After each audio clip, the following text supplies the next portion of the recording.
So we work, he's based in Toronto, I'm based in Calgary, so if you can't already tell, we don't really see each other much in person, so.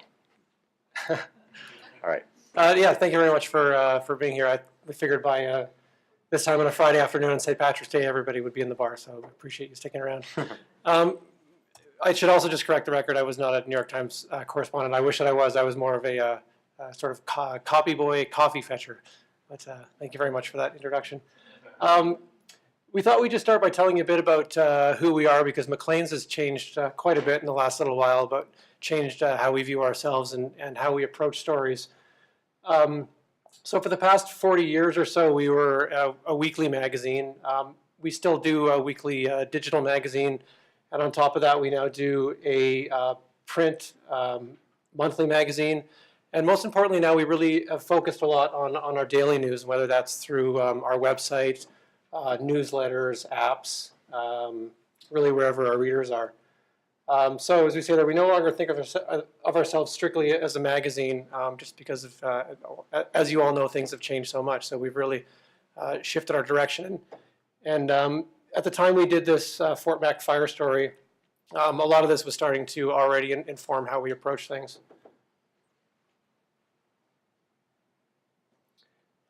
So what hasn't changed, though, is our focus, which is on politics and on current affairs. We really feel that when we pick our stories like this Fort Mac fire story, that we can still do things bigger and better than anyone else does. We sort of have the view that if we approach things in a very ambitious way or in a fun way or in a creative way, that we can compete with anybody out there, no matter how big they are. That's why we say there that we're really all competing for the same space on someone's Facebook page now with any individual story that we put out. So we love print. All of us who work in Maclean's are obsessed with our magazines, but we really focus really heavily on finding our readers wherever they are now. For me, the web, what we do on the web is sort of it harkens back to my time in print. It worked sort of well for me to come from the daily grind, where I was doing stuff every day, and oftentimes I'll be doing something in the morning. I'll start something in the morning that ends up online in the afternoon. Like yesterday, I was at the budget in the lockup, and by 3:15, I have a piece up for the web. It's something that we weren't doing when we were more magazine focused, but for me, I'm kind of comfortable with it, so it works out well, and I kind of like the race of it. And this story was certainly a race as it would unfold. This we put up. This is Jason's favorite musician. We put this up here just to sort of reinforce the idea that we're trying to approach stories, particularly this Fort Mac story, in ways that are creative and a bit different, and to do things that we hadn't tried doing before. I don't know if you can all read that. This was Taylor Swift writing in the Wall Street Journal a few years ago, talking about the troubles that the music industry was going through. She said, "This moment is so exciting because of the creative avenues an artist can explore are limitless. In this moment, stepping out of your comfort zone is rewarded, and evolution is not only accepted, it is celebrated. The only real risk is being too afraid to take a risk at all." It kind of sounds better when it's to the tune of "Shake It Off," which we tried to rehearse but didn't quite work out. So this happened on a really funny day for Maclean's, this event. In the weekly universe, Tuesday was the day we put our weekly issues to bed.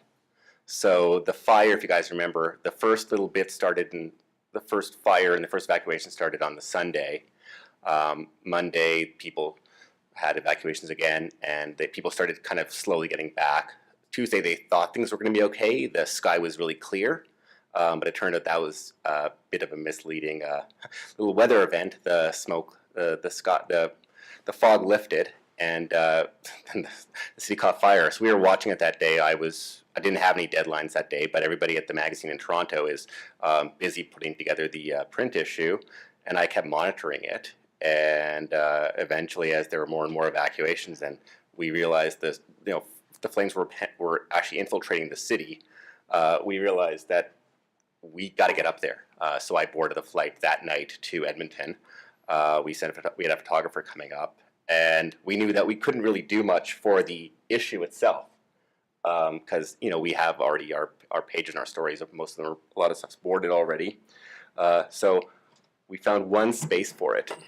This is the week before its issue, the May 9th issue of the magazine.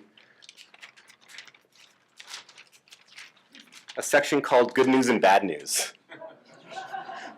So we hadn't picked the art yet, I guess, or we were able to change out the art. So the bad news picture was fiery fort as an out-of-control wildfire spread into Fort McMurray, Alberta. On May 3rd, the entire population was ordered to evacuate. So unfortunately, that's all we can get in the next week's, that week's issue of Maclean's, in the print issue, of acknowledging that there was a wildfire, probably the biggest story in the country of that year. But it did work out well because we knew that for the next issue, to tell the full story, we did have the full week, which, I mean, for a lot of magazines here, monthly or quarterly or biannually, that's a really tight timeline. But for us, that was a bit of at least better than, say, doing it like we did in La Loche. For the La Loche story, which I was sent up on a Friday night, and we had to put the magazine to bed by Tuesday. So that was a pretty big rush, at least with this story. We'd have a relatively more time in our schedule. Yeah, we did know by Tuesday night, Wednesday morning, that a story like this, of a big sort of natural disaster in one of the most important parts of the country, or the sort of economic heart of the country, that this was going to be a story that we could really put our name on and that we knew we were going to go big on. So by Wednesday morning, there wasn't really much discussion about whether or not we were going to do a full issue on Fort Mac. We knew that we would, and our editor at the time, Mark Stevenson, was pretty certain that that's what we were going to do. So right from the get-go, our mission was to try and do the sort of biggest, best story that could be done on this. Okay. Yeah, and then the first thing we wanted to tackle was the big read, the definitive piece on that. And that was immediately sending Jason and our Vancouver bureau person, Nancy McDonald, telling them to get to the fire as fast as they could, as well as photographers. And then the other thing we found in a lot of the big stories we do is that it's almost essential to have someone to quarterback the story. So back in Toronto, we put really one of our best reporters, Charlie Gillis, a national correspondent, to be the guy who would really be in charge of stitching together all the stuff that comes in. And at the same time, we put another one of our best reporters, Michael Friscolanti, just on standby, because in stories like this, we knew that there would be things that would come out of this that would be great stories that Jason or Nancy wouldn't be able to tackle on the ground.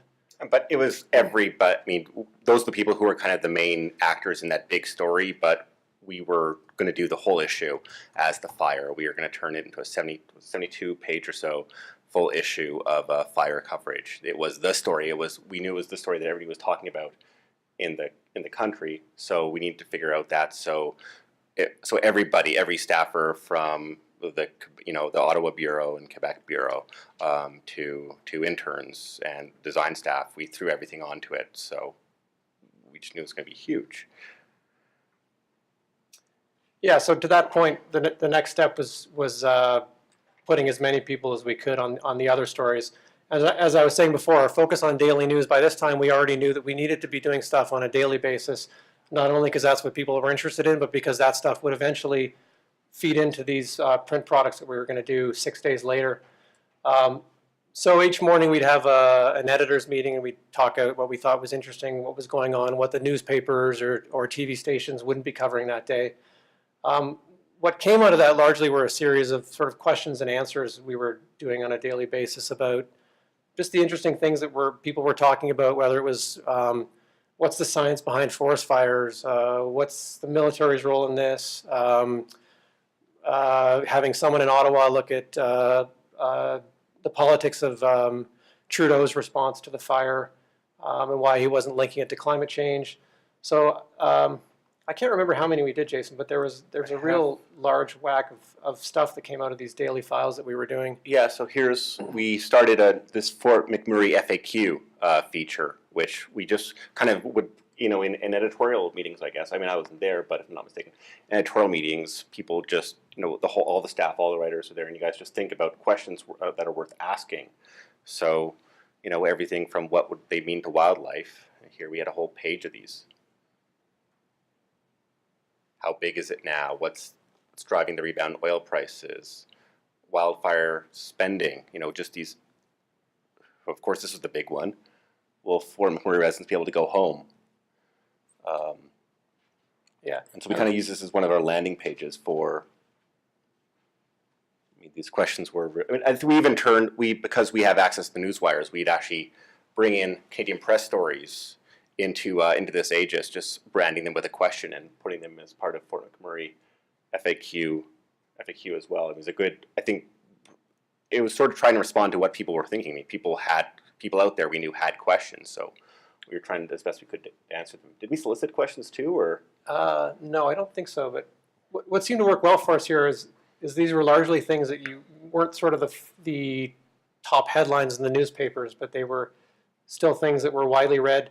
And then the best part about it was that all of these things at the end of the day were pulled into that final special issue print magazine that we did. So really the last half of that magazine was things that we'd produced and posted on the web throughout that week.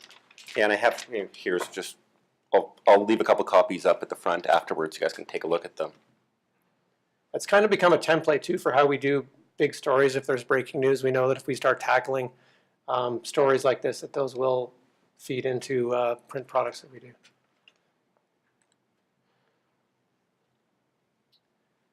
I think this next one is something that I think really is increasingly important as we're thinking more about opinion and perspective in the magazine. Something that other magazine, the newspapers, the national newspapers, which we can't be like, might not provide as much as different perspectives, different types of voices.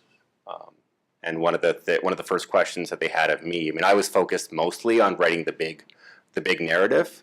I was doing some other web stories as I went through, but one of the questions was, I think you had for me, was who from Alberta can tell the story. Fred Stenson was fantastic. I know he used to be is he still a columnist for Alberta Views? I'm not sure. I think is he still?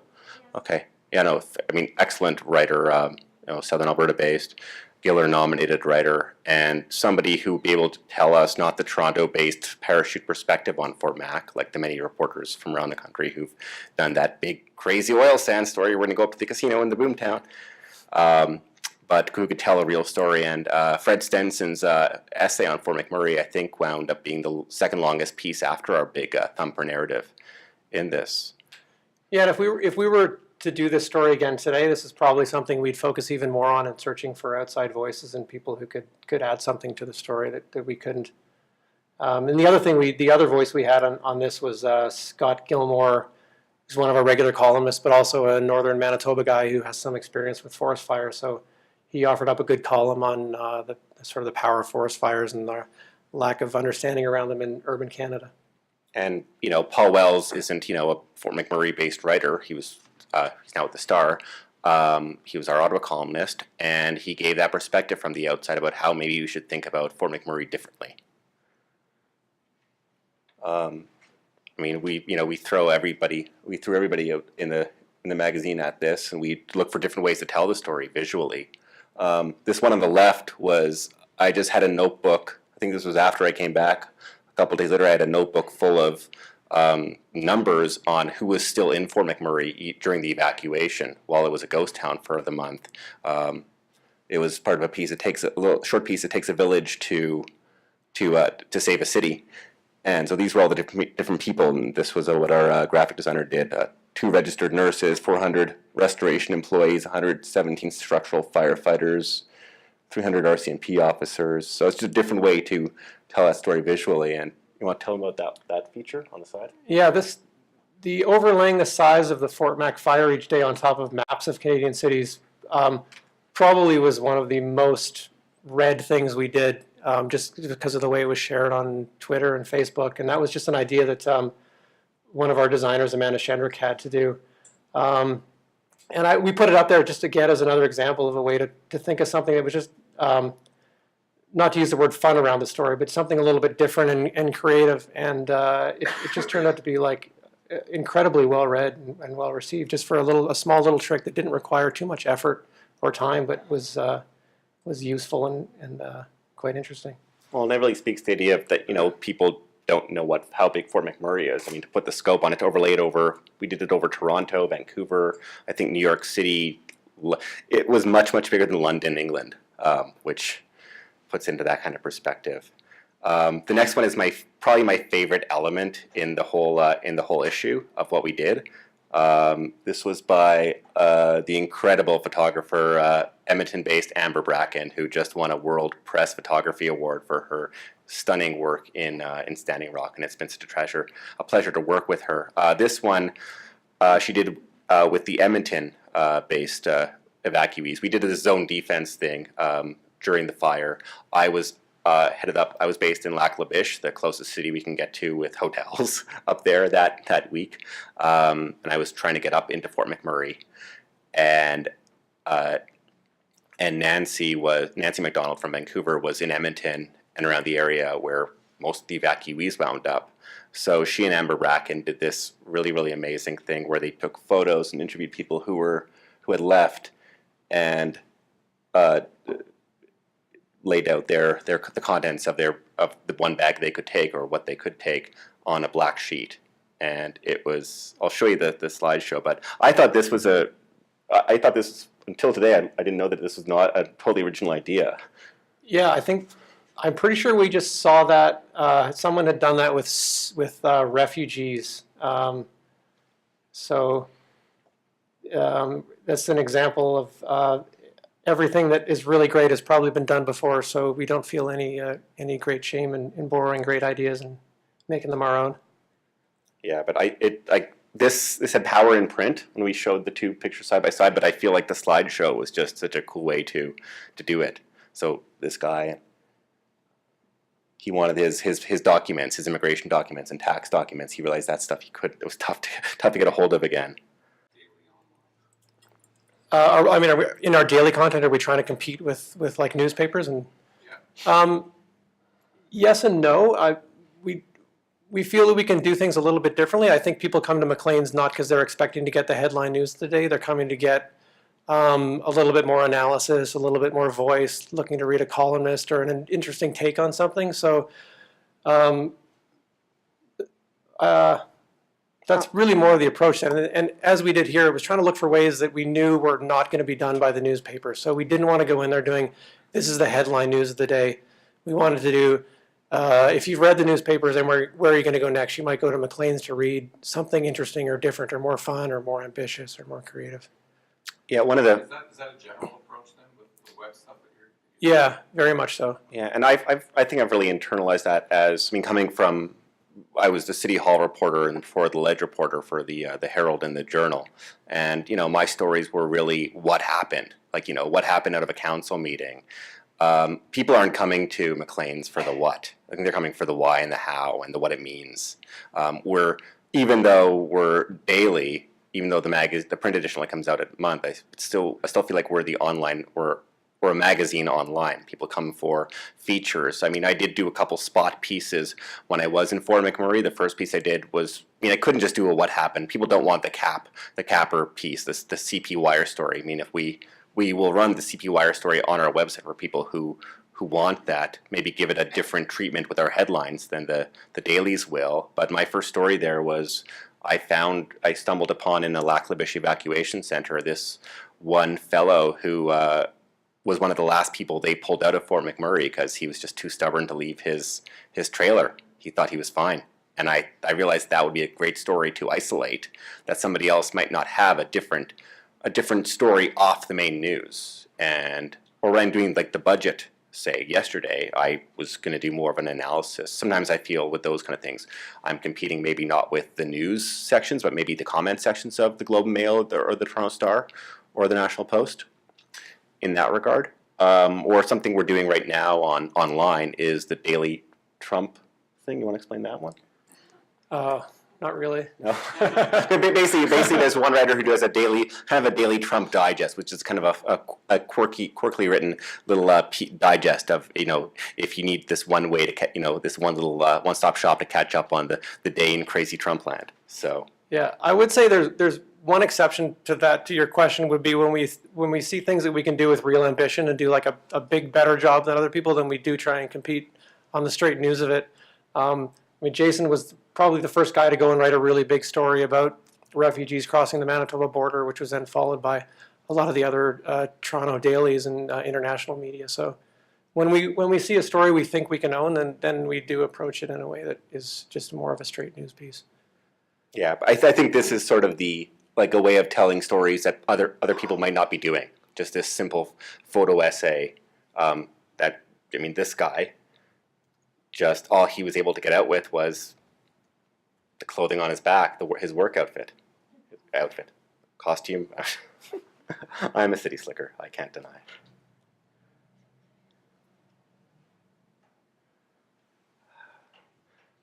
So the mission I had, I knew pretty quickly. I mean, Allison Uncles, then our deputy editor, now our editor-in-chief, basically gave me the assignment, as I understood it, was let's tell the entire story of Fort McMurray from the very first spark to, the return home or whatever happens on the day we publish. And I knew as part of that, I needed to find a way up to Fort McMurray. It was evacuated. There were RCMP checkpoints, but I had to figure out a way up there. There was one possible way that me and my photographer, Chris, could get up there. That would have been ethically, I wasn't totally comfortable with, and I had a lot of questions about that. And I was really worried that we'd have to possibly resort to this way, but funny things happen when you don't expect them. I was at this gas station, the last gas station an hour south of Fort McMurray, and talking to people who had just been let through the city when there were all these people stuck in camps in the north who had evacuated north, and people who were in work camps. They were like 3 days later allowed to finally drive south in this convoy of cars through the city because that main highway wasn't damaged, and a lot of them were stopping at this gas station, which was also named W, and also a liquor store because that's Alberta.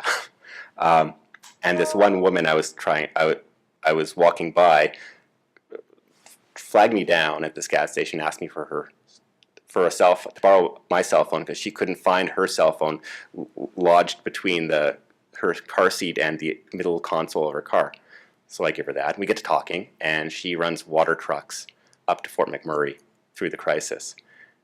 And so she let us in. And it was pretty, actually I was really worried. I don't think I'd had that much fear of being arrested. Fear of disappointing your editor. Yeah, but both were big drivers. And so me and Chris, we were the first Canadian outlet to get into Fort McMurray tour, I think a full 3 days before they had a press tour, which worked out really well because if we waited for that press tour, that was Monday, and we had to go to print that day. So it worked out super, super well. Then there was the writing of the story. I should say on that last piece, we realized that, so I went in on Friday, we were the first people in. We heard there was going to be a group tour of the media on Monday, so yeah, it's all about, the big goal was to get this major thumper of a narrative out there, but we realized the value of putting this piece out earlier because everybody was going to be watching for this, and we could get the jump on world media really for this as one of the first reporters in the city. So I wrote this up on the Saturday, multiple days before we were going to go. We had to put together the whole narrative, and that went out there. I think got huge traffic on the weekend for our website because nobody else had that stuff. And it worked out really well because when it came to write the 8-chapter thumper, I already had 1 chapter written. So I didn't have to do it, and I was already basically doing this over a 36-hour mad writing spree of a bottle of scotch, coffee, and I think 2 hours sleep. Do you want to talk about what this was organizing it from your end? Yeah, well, the important thing in doing a story of this size is, as I said at the top there, having really good people you can trust doing it. And I think it was about 11,000 words in the end. Yeah. Which leaves you very little. You have to really prepare for having almost zero time to edit a story like that. So one of the key things that we did that Jason can talk a bit more about was having this filed through a Google Doc in which a number of people can work on at the same time. So Jason and Nancy and Charlie and editors and other people, our business writer, filing into the same document at the same time. So the key was really just to stay on top of knowing what was coming, making sure that there weren't going to be any surprises at the last second, because it just simply wouldn't have come together if there was anything that didn't work right up to the last minute. It was a really weird experience to write it that way, because normally we all write in one content management system. We use a K4. Is it Adobe InCopy? Yeah, InCopy, which only one person can be in at a time editing or working through. And when I was remote and Nancy was remote, we were both in Edmonton writing at the time in our own places, and I didn't have access to our VPN system, so I couldn't get into our normal system. And we could all of us at the same time could work in this system. So I'd be working on this paragraph up here, and down below would appear this orange, blinking cursor, and somebody started typing, and I could tell that by the orange of the color it was Colin or Charlie. It was this surreal thing where I was seeing copy from below my paragraph move up here, and somebody was putting in carriage returns. Sorry, I'm 90 years old and I still call them carriage returns, like line breaks. It was a very surreal and frenetic thing, but I think without that process, we couldn't really, I don't think we could have done that properly. Not in time. Yeah, the way we organized this giant thumper was we decided to divide it up into 8 chapters in this narrative style. It was a chronological narrative by and large, and so we broke them up into mostly narrative, chronological, and somewhat thematic chapters as well. Like chapter 6 would be about the help that people gave, the way the whole country came together. Chapter 2 was about got to the science of forest fires and what might have caused this one. Chapter 3 being the what was happening on that day that the fire was gathering. We went on like that, and we divided those up. Like I took the leadership of writing chapter 1, because while I didn't actually find the first spark of the fire, I was by fluke in the first hotel I went to in Edmonton, just to meet up with my photographer colleague. I found the woman who actually saw the first puff of smoke coming up, and it worked perfectly as the start of my narrative, because she saw that puff of smoke from the front seat of her giant Suncor truck. It couldn't have fit more perfectly into what Fort McMurray is and what the fire is. So that became the start of my story, and then I would write that. I luckily had chapter 7 written as the ghost town already, so that helped us immensely that we had that. And we had to do it I think we had to put this to bed a day early on the Monday, not the Tuesday, because we were using special print stock, I think. Or because we had a special subscriber issue. We were actually doing 2 issues. There was a subscriber issue and a special newsstand issue that were slightly different, so that added a whole other level of complexity on the production end. But really having it done in chronological chapters was the only way to make it such that you could, on deadline day, start pushing through push the story through chapter after chapter through the copy and production process. And Charlie, quarterbacking this piece from Toronto, and he probably had the benefit of hopefully more sleep than Nancy or I did, was able to did a write through. He made sure it was the voice was fluid, even as 3 of us were simultaneously writing this with some other people adding in paragraphs and chapters. Let's show you the piece itself. So we normally, you'll see this one is, for those of you who know Maclean's website, this is the normal style of our stories, with maybe a video, a photo up top, some questions. But we have a tool that lets us do, for big long reads, like the refugee story I did in January. We have a different setup. We have a system that allows us to put, play photos bigger, add in different graphical elements, just so they look different and they're just much more flexible. You guys done reading that last bit? Can I keep going? And we embed, video is becoming increasingly, or who in magazines does video here in their operations? No. For us, video, maps, of course, like I said, our graphic designers were, we're always doing things that put things into perspective. And videos becoming a great, we had our 2 photographers in Fort Mac area, but we also used all the wire stuff. It's just, such a visual story, Fort McMurray. weren't you saying that I didn't get the special subscriber issue or the special newsstand issue, but you said that one had more photos? That was the one that had what they took with them. Oh, okay. What did I say? Yeah, we're really branching onto video. See if I can find one. Here. The song cuts out and the red alert came on saying we have to evacuate. Came back from lunch and he was just like, we have to go right now. Around 3 in the morning, you could feel the wind change. Soon after that, the mine began to fill full of smoke. There was an announcement that the teacher that you're with, get your class inside of the classroom and lock the doors. It's just like, it was there. Like, you didn't have time to think, you didn't have time for everything to adjust.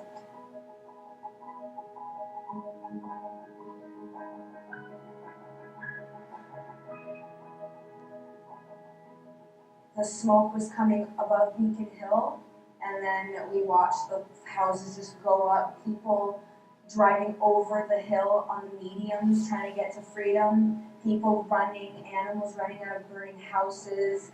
If the cars were stalling, they were either jumping into cars of someone else or running for their lives. My mother was at work, she couldn't get into the road because they had it blocked off because the flames were getting so close. So she had to park on the side of the highway and run, and to this day I don't know how she managed to run as far as she did. It like blows my mind, honestly. Then Anyway, we're trying. I mean, we're trying to do more with video now. Rogers, I think that's a kind of a corporate-wide initiative, but also we're doing a lot of explainers now where you don't need as much raw video.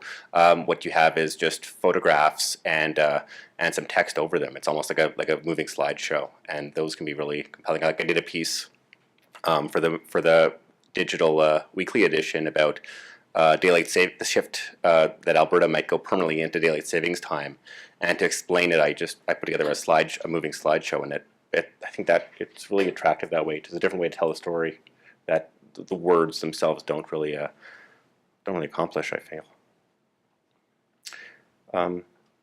We were talking about this earlier. We sort of take, this is what we did for a big news issue, but we often take this approach at Maclean's, not a whole issue approach, but kind of a cover all the base approach with, less news, less like sudden breaking news things. Like we'll take a zone approach, or like an all hands on deck approach for the U.S. election, or for Canada Day for Canada.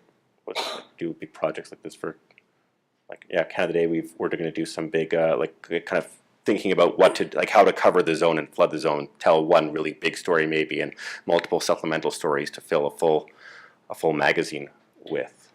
Yeah, the great thing about being a weekly magazine is it forces that discipline on you to always have big things in the works, because you're going to have a cover at the end of the week that's going to hold up, and you're going to have a good story. So even the switch that we've made to digital weekly, it's been good to still hold on to that discipline of having a product that has to go out, and the frequency of it keeps you on your toes and make sure that you have good stuff coming all the time. Yeah, we were talking when we were preparing this presentation. I don't think we came to an answer, but we were thinking about what this fire issue would have been like if we were monthly at this point, and the fire didn't happen a week before we went to print, but a month before we went to print. How things would have been differently, and it's interesting that how the new schedule forces us to think about how we're going to tell stories. It might have been a very different issue. We might have had the same big thumper of a grand narrative that nobody else was going to do, but other features might have been, a bit of a longer view look, like more reflective than contemporary in that regard.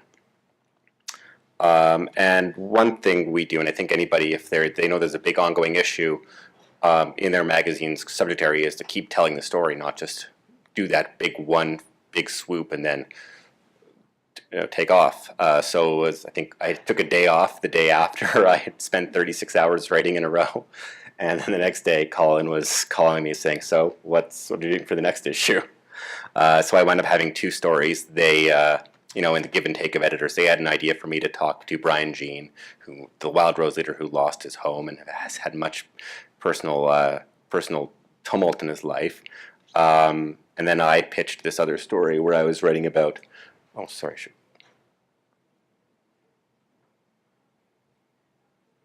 Make that real. One last big boom, which is about the idea that the reconstruction of Fort McMurray would be a mega project in a town where oil sands mega projects were kind of stopping. I mean, there were going to be no big new ones. At the end of the year, the other one on the right, we kept on this story, and my colleague Charlie, who'd quarterbacked the piece, did the Newsmaker of the Year, Darby Allen. And in June, the month that the people came back to Fort McMurray, the evacuation was lifted, we had another cover story on Fort Mac. And this is a really cool tale of how this one came together. We had this UNB not UNB, but a St. Thomas U graduate, journalism school grad, Alex Vautour, who was interviewing for our magazine's universities issue section to be an editor or an intern there. And she didn't do that well in the interview itself. She didn't get the internship, but she mentioned an idea in the pitch session in the interview for a feature on how the grade 12 grads of Fort McMurray who have their school year the rest of their school year canceled of losing their prom, what it's like for them. And our editors liked that idea enough that they flew her out to Edmonton, and she and I collaborated on another big story that retold the fire again, but through different eyes, that maybe perspectives that weren't being told very much. And that was a really amazing story as well. And that was sort of the way we got into telling the story about the re-entry to Fort McMurray and about the future for those people. So that's basically it for our presentation. Any questions? Did she ever get the internship? She did not get the internship. She No, got but a cover story she had a in cover Maclean's story in Maclean's magazine. She was pretty chuffed about that. Yeah. Any plans to head back to see what else is transpiring in Fort McMurray? That was something I forgot to mention. Actually, that's my assignment. Monday, we're looking at what to do for the 1 year on follow. Yeah, we're actually looking at that right now. We will be going back. Maybe that's an email I have for it. We want to stay on this story again. I mean, Fort McMurray is a very compelling story. The Globe's been on some really great stories. One of them was about how 9 months after the fire, they were expecting a big bump and a big baby boom. Yeah. My least favorite kind of stories are anniversary stories, but this is just feels like something that there's so much still going on that's worth telling. But I don't know. I feel like that's like some newspapers will do anniversary stories, thinking back at what happened. But I think it's more of our mandate again is going to do that pulse check that somebody else won't do. Think about it in a different way. And I don't know exactly what that is yet. But that the mandate at the magazine, I find it kind of a cool and challenge is that I don't think of the obvious, and I feel like that's a wonderful thing about magazines. People come to magazines for something that isn't the obvious in general, not just Maclean's, but I think that's universal. Yeah. I'm so curious to know what it's like reporting on an event that has all your national competitors also reporting on the same event. You're in the same places, you're crossing paths in the same gas stations along the way, same hotel, plus you have the international competitors as well, New York Times and Reuters, and I'm sure that the Guardian had some of there as well. Are you being super protective of your information? Are you being cliquey, or are you being collaborative with other journalists? Are you lending a hand in any way with sources? How protective or collaborative are you when you're dealing with a situation like that? It's give and take. I'm in a position where, because I may not be writing something that day, I can give something to somebody else as a gift, a sort of paid forward gift. That's something I know I can't use or won't be, will be a smaller part of my story, but won't be like this nugget that I need to hold for myself. Like I'll give people that olive branch in ways. I mean, yesterday in the budget lockup, I'm with all my competitors, the Globe and Mail, the Herald, the CBC, and there's some collaboration. There's some things I know I can give away, and some things I know I want to hold back for myself. I try to be strategic in that way, but also Giving in a way that you know you may receive back. receive back. Just and not, I don't, nobody wants to be that, just sort of that like Fink like guy at the side who's like scrapping things and overhearing things and not giving back. It's, I mean, I come from the daily culture, and I think you can't do it that way. You're going to need something from people who have bigger teams and who have ears in the ground and thinking about things daily. So I might not be getting I'm not going to be in all the RCMP or provincial briefing updates. That's not how I can't do it that way. But I know if I give something to somebody else for their daily needs, they can give me something for my weekly needs. I mean, that's sort of the case whether there's internationalized or not. I mean, we just knew that this is just the culture that's instilled in Maclean's, and that's what I completely love about Maclean's, is that I feel like I go into every story thinking, okay, I have to, like this Fort Mac story, when Allison called me on the Wednesday when I was in Edmonton ready to go up to Fort Mac. Okay, my job is to write the ultimate story, like the best story in the world about Fort McMurray, and I felt that was my assignment, and I feel like we came as close as we reasonably could in the time we had.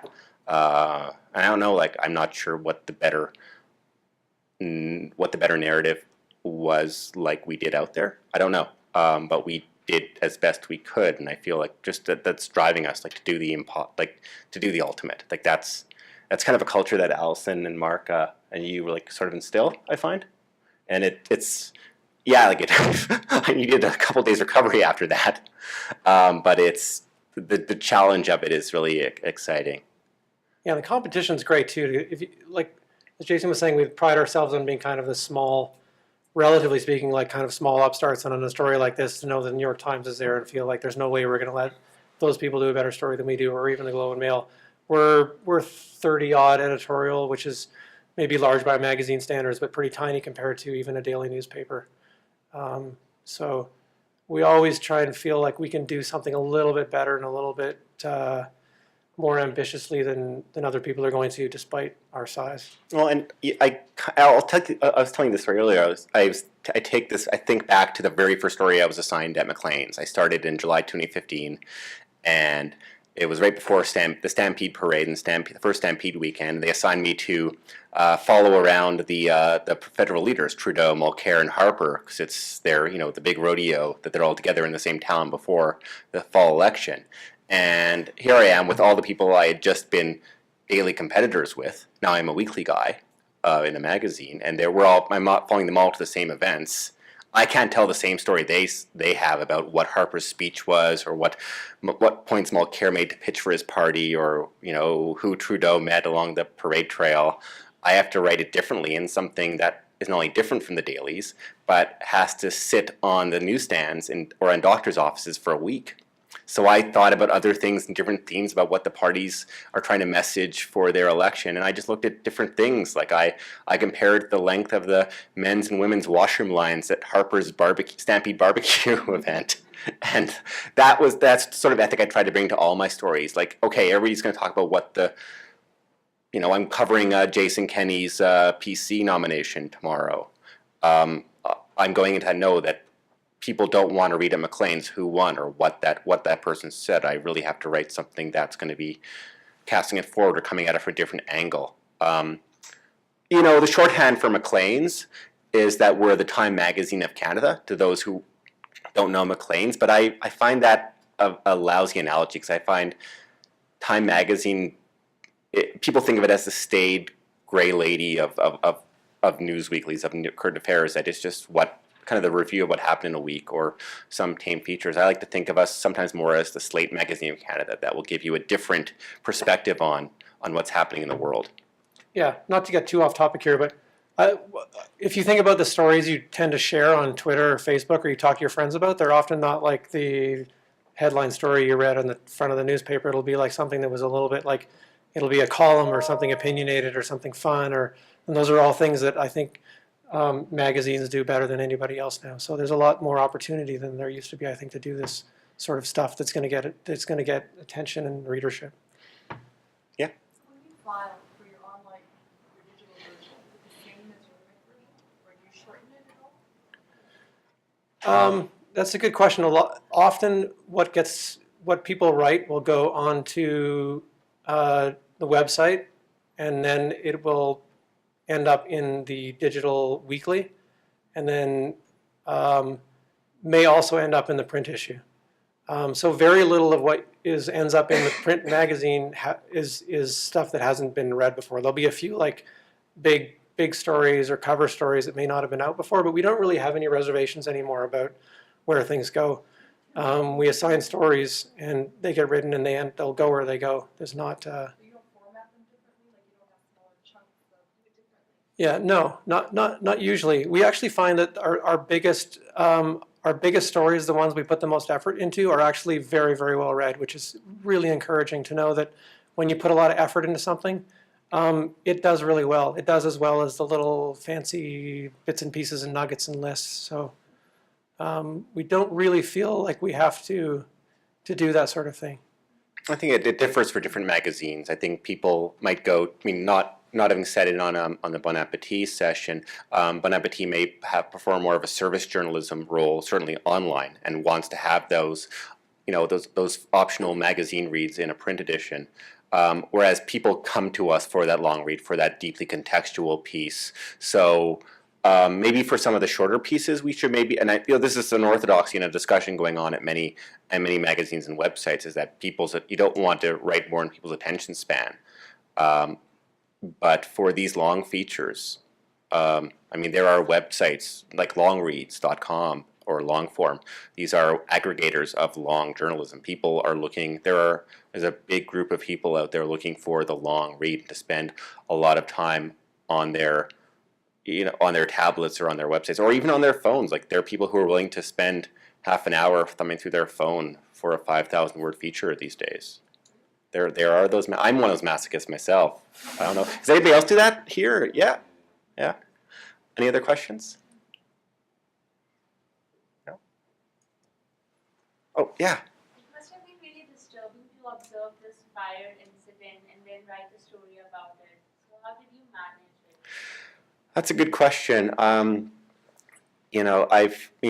been in doing daily news and hard news for a long time. I didn't really cover crime. I've covered politics, but you get thrust into all sorts of tragedies in the daily news cycle. I mean, like I said, a few months before this, I was up in La Loche writing about the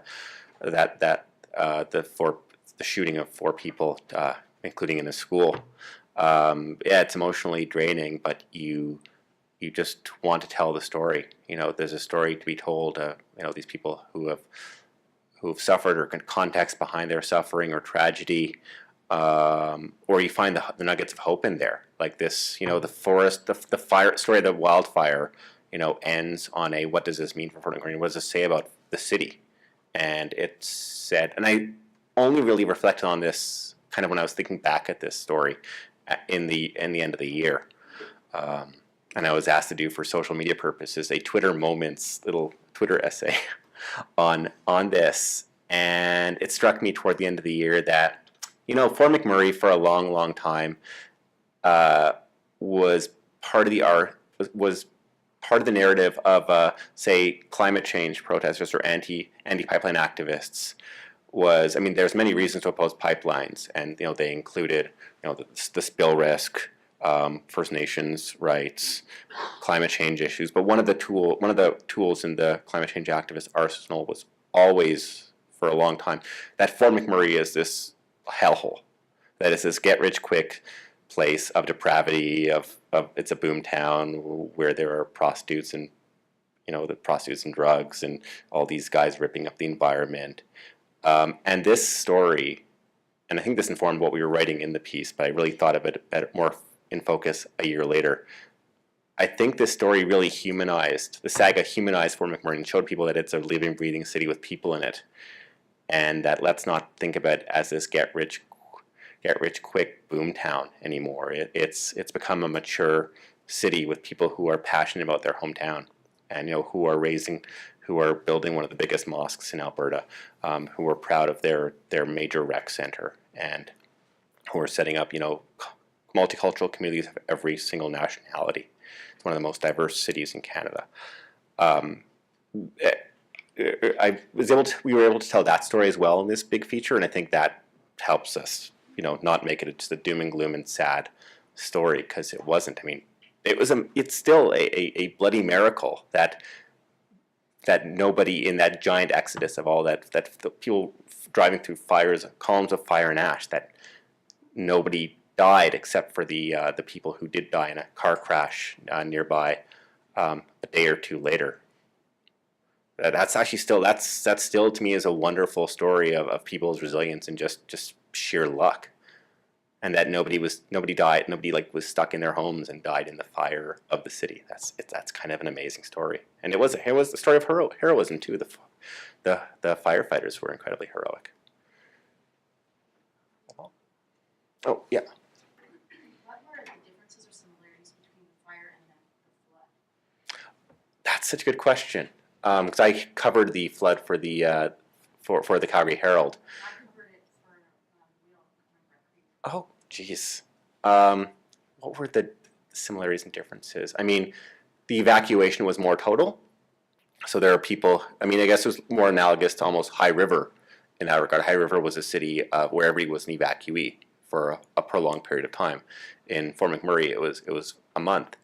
That was it. It was more of a geographically contained zone. It was just the city of Fort McMurray, whereas I'd say the flood was something a bit harder to grasp for a city paper. And it's hard for me to compare them exactly, because I was writing for a local paper and writing with a big team versus writing for a magazine, and I was the Alberta guy. So it's hard to compare in that regard, but you still had some of the same tropes you had, really showing it what a town was made of in terms of the heroism, the volunteerism, the human tragedy, the loss, so many people who lost their homes in the flood. They could rebuild their home with a fire. It's just completely gone. But a lot of the same narratives. As natural disaster we're reporting in some ways. Earthquakes are similar. Tornadoes are similar. Of course, there are going to be different dynamics that drive in different ways. I don't know. What did you guys do with the flood at Maclean's? I wasn't there yet. I think we did something very similar. We went all in and did a huge special thing, but it was just at that time a little bit less focus on the digital side of things and rushing it out more of a strictly print play.